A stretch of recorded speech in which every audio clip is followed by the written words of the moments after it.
नमस्कार, hello Hindi channel में आप सभी का स्वागत है। तो आइए पवनदूती कविता का जो व्याख्या कार्य हमने शुरू किया हुआ है, उसी को आगे बढ़ाते हैं।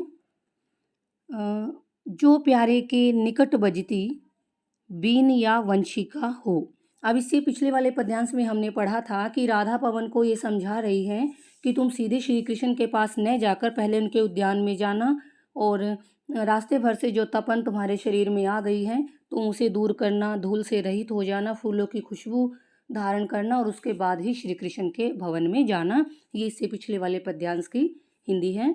तो उससे आगे, जो प्यारे के निकट बजती बीन या वंशिका हो। अब राधा कहती है कि हे पवन, अगर प्यारे श्री कृष्ण के पास कोई बीन, वंशिका या मुरली, कोई बीन या मुरली बज रही हो, कीमा अथवा कोई मुरज पनवो ढोल है, मृदंग है, मुरज पनवो ढोल मृदंग वाद्य यंत्र जो हैं, या फिर कोई ढोल या मृदंग वाद्य यंत्रों को बजा रहा हो, या गाती हो मधुर स्वर से मंडली गायकों की, या फिर गायकों की कोई टोली, गायकों का कोई समूह अपनी मीठी स्वर में गा रहा हो। होने पावे न स्वर लहरी अल्प भी विपन्ना होता है नष्ट होना, बाधित होना।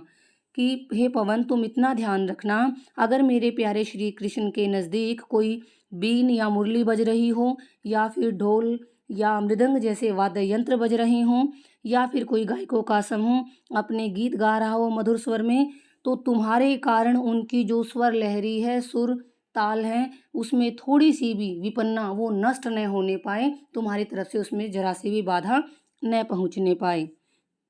जाते ही छू कमल दल से पाँव को पूत होना। अब राधा कहती है कि हे पवन, कि तुम श्री कृष्ण के पास जाते ही छू कर कमल के पत्तों के समान, कमल के समान पाँव को, चरणों को, उनके चरण कमल के समान जो उनके चरण हैं उनको तुम जाते ही स्पर्श करना, पूत होना और अपने आप को पवित्र कर लेना। काली काली अलक मृदुता से कपोलो हिलाना, और जो काले काले रंग की अलक लटाएं, कपोल गाल, और जो काले काले रंग की लटाएं उनके गालों पर पड़ी हुई हैं, तुम उनको मृदुता, बड़ी कोमलता के साथ हिलाना।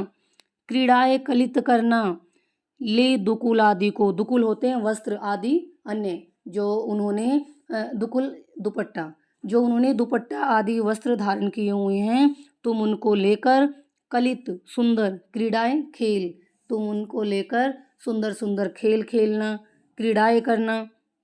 धीरे धीरे परस तन को, और फिर तुम धीरे धीरे से परस स्पर्श करना तन उनके शरीर को।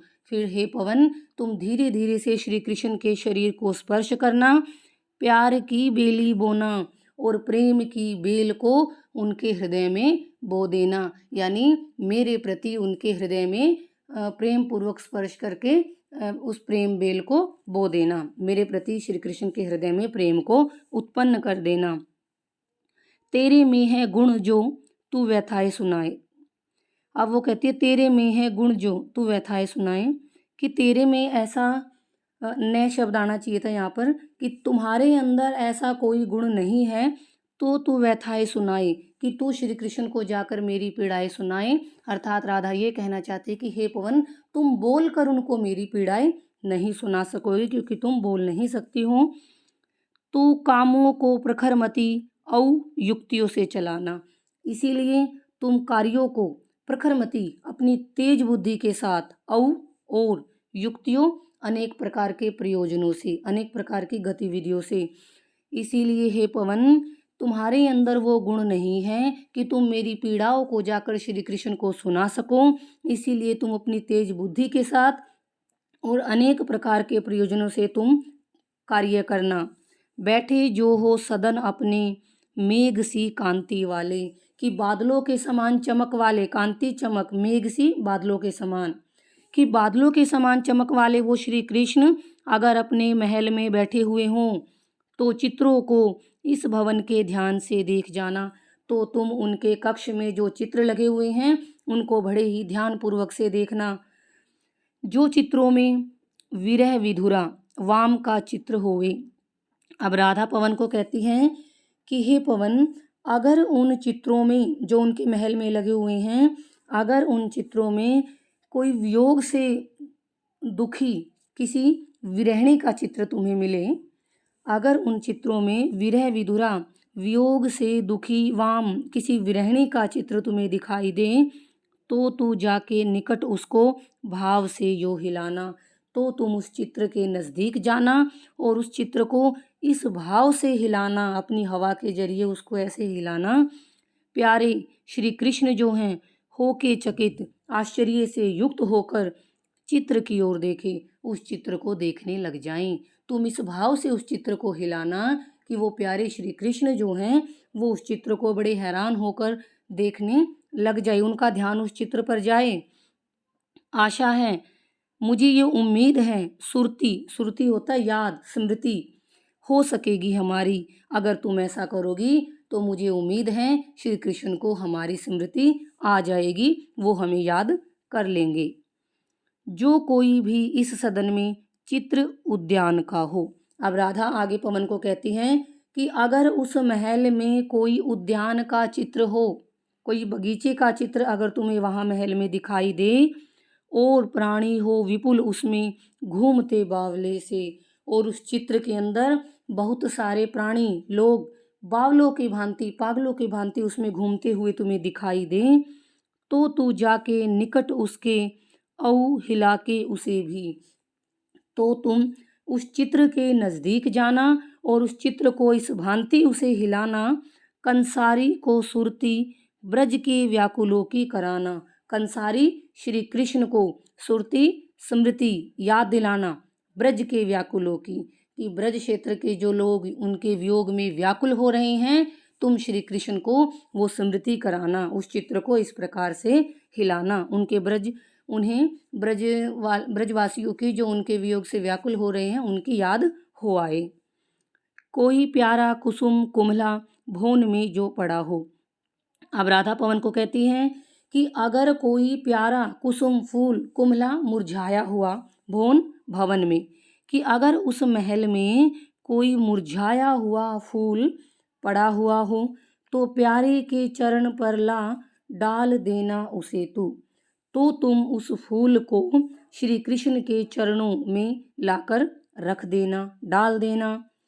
यो देना ए पवन बतला फूल सी एक बाला। है पवन, तुम उसको ये बतला देना, तुम उस श्री कृष्ण को ये एहसास करवा देना, फूल सी फूलों के समान। देखिए सी सा सम आया है, उपमा अलंकार है, तुलना की गई है इसमें, कि फूलों के समान कोई बाला यानी राधा मलाना हो कमल पग को चूमना चाहती है, कि तुम उनको ये एहसास करा देना कि फूल के समान कोई बाला यानी राधा मलाना बड़ी उदास होकर तुम्हारे चरण रूपी कमलों को चूमना चाहती है, स्पर्श करना चाहती है। यानी इस फूल की भांति ही राधा मुरझा गई है, वो बड़ी दुखी है।